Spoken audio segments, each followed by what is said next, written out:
Meu nome é Diogo, vocês já me conhecem, eu vou falar sobre tontura e vertigem no pronto-socorro. Então, para começar, uma tontura e vertigem uma queixa extremamente comum, geralmente, estatisticamente, 3,5% dos atendimentos são por essa queixa. Tem uma grande tendência de solicitar exames, na maioria das vezes eles são solicitados inadequadamente e isso gera gastos desnecessários também e às vezes até iatrogenias do paciente. E é importante falar disso porque 5% dessas queixas elas correspondem a diagnósticos graves do sistema nervoso central que muitas vezes passam batido. A abordagem tradicional, geralmente as pessoas perguntam o que você quer dizer com tontura, que às vezes a pessoa está falando de uma vertigem rotatória, uma sensação de pré-síncope, uma sensação de cabeça leve, um mal-estar. Isso geralmente era associado a diagnósticos específicos, então vertigem ao sistema vestibular, pré-síncope ao sistema cardiovascular, desequilíbrio ao sistema neurológico e outras queixas dividiam entre metabólicas e psiquiátricas.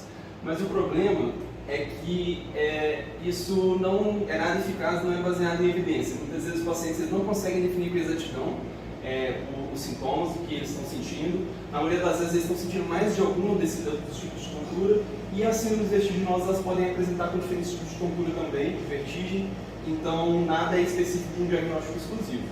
E aí surge uma nova proposta para a gente abordar esse tipo de queixa, que é basicamente dividir a tontura em se ela é episódica ou persistente e se ela é provocada ou espontânea. Episódica, no caso, se é uma tontura que vem e vai sozinha, que ela é episódica mesmo, são episódios de tontura. Persistente, se ela é contínua e não melhora de jeito nenhum. Provocada, se tem algum gatilho, espontânea, se não tem gatilho nenhum. Então, isso dá 4 síndromes clínicas: a vertigem episódica provocada, a vertigem episódica espontânea, a vertigem persistente provocada e a vertigem persistente e espontânea.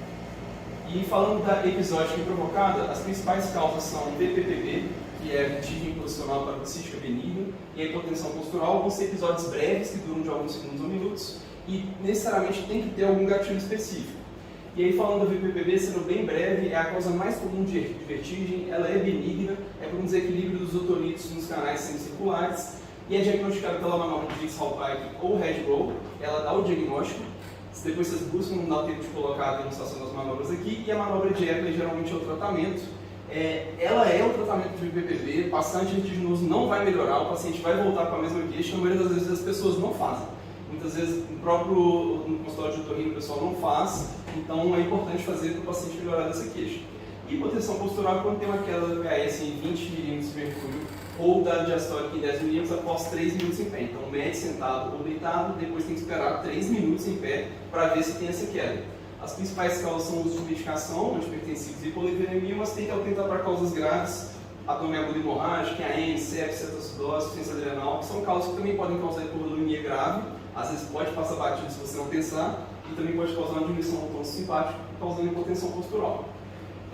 Passando para a vertigem episódica e espontânea, aquela que não tem nenhum gatilho, que são episódios recorrentes e espontâneos, e na maioria das vezes duram de minutos a horas. Algumas causas comuns: migrânia vestibular, que é um tipo de enxaqueca mesmo, síncope vasovagal, crise de pânico, doença de Meniere, que é bem raro a Meniere.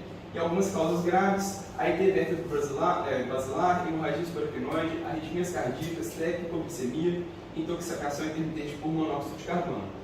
Falando da migrânia vestibular, que é a mais comum desse subtipo, é um tipo de enxaqueca mesmo, então a cefaleia ela pode ou não estar presente. Quando está presente, é normal que ela seja diferente da cefaleia que o paciente está acostumado. O que sugere mais esse diagnóstico são crises contínuas ao longo do tempo, o paciente está sempre queixando que tem esse tipo de tontura, não é desencadeada por nada e não tem nenhuma sequela permanente. Geralmente pode até ser um diagnóstico de exclusão mesmo. E pensando no AIT vértebro basilar, que seria uma causa grave, a tontura é o sintoma mais comum dessa oclusão na artéria basilar, e a gente pode pensar, vai surgir a nossa atenção que possa ser um AIT com os pacientes com score ABCD2 maior ou igual a 3, deve ser considerado por alto risco de causa cerebrovascular. E sempre lembrar que déficit neurológico focal, cefaleia e cervicalgia está sempre muito associado a esse tipo de patologia. Então, quando tiver algum outro déficit além da tontura, sempre pensar também em causa central. Na tontura persistente e provocada, é aquela tontura que não vai melhorar, mas geralmente ela é causada por trauma e intoxicação. Então é um gatilho que muitas vezes é identificado. O paciente teve um TCE e está ficando muito tonto, o paciente que iniciou uma medicação nova está ficando muito tonto. Geralmente pode demorar dias a semanas para terminar de resolver, mas essa aula não é sobre isso, então tem um tratamento específico tanto para trauma e intoxicação, não vou entrar nisso agora. e a tontura persistente e espontânea, que também é chamada de síndrome vestibular aguda, que é o creme de la creme da tontura, é onde o emergencista ele consegue realmente ter uma atuação muito significativa. E o que vai ser? Vai ser essa vertigem de início agudo e persistente, dura de dias a semanas, pode ter náusea, vômito, nistagmo, instabilidade postural grave de marcha e intolerância à movimentação da cabeça. Geralmente o paciente ele vai estar muito ruim na apresentação, ele não vai conseguir nem deambular e vai estar queixando uma tontura intensa. E a diferenciação aqui a gente vai fazer principalmente pelo RINTS. Tem outros métodos também, além do RINTS, mas o RINTS já resolve basicamente o nosso problema, por isso que eu foquei mais nele mesmo. E ele vai diferenciar entre o quê? Principalmente entre a neurite vestibular, que vai ser a causa periférica desse tipo de vertigem, então uma doença benigna de acometimento inflamatório do nervo vestibular, e no RINTS os 3 testes vão estar negativos. Então não vou explicar o completo do RINTS, nem demonstrar, a gente consegue ver vídeos disso na internet, mas vai ter um teste de Red Impulse anormal, que esse teste anormal, na verdade, ele significa que está negativo. Então é uma pegadinha que às vezes acontece, mas anormal significa que a causa é periférica nesse caso. O nistagmo ele vai ser horizontal e unidirecional, e o teste de Steele Deviation vai ser sem alterações. E o outro diagnóstico é o AVC de circulação posterior, 25% desse subtipo de vertigem, e a presença de um critério do RINTS positivo é de 100% de sensibilidade e 96% de especificidade para a lesão central. Então a gente consegue assim, descartar muita lesão central sem precisar de nenhum outro exame complementar, só fazendo o RINTS. E a gente vê que na TC, nas primeiras 24 horas, ela tem uma sensibilidade muito ruim, ou seja, a tomografia não descarta a lesão central na tontura, e a ressonância nas primeiras 24 a 48 horas já melhora essa sensibilidade. Então, no contrário do outro Red Impulse vai ser positivo, e ele vai ser normal. O nistagmo pode ser vertical, horizontal, bidirecional, e o Steele Deviation vai ser alterado.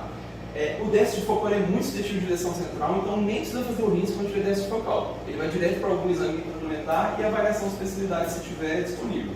E alguns take-home points, não realizar o RINTS para toda vertigem é só para o último tipo de vertigem que eu falei. O paciente, por exemplo, tem uma suspeita de VPPB, não adianta fazer o RINTS.